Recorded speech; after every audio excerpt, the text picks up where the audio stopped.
अस्सलाम वालेकुम रहमतुल्लाहि व बरकातहू। आज हम सूरह बकरा की अगली आयत का तर्जुमा देखेंगे। आयत नंबर 33। औज़ुबिल्लाहि मिनश्शैतानिर्रजीम बिस्मिल्लाहिर्रहमानिर्रहीम।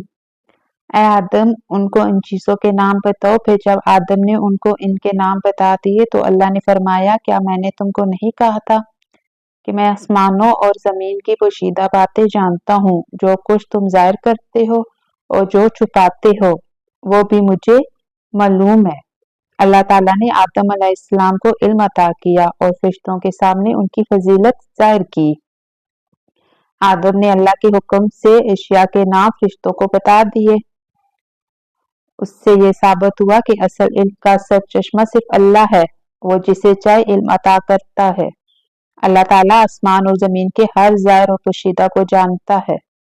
ये आयत बताती है कि इंसान को इज्जत फजीलत इल्म की बदौलत मिली। अल्लाह ताला ने फरमाया, मैं आसमान जमीन के तमाम आयब जानता हूँ।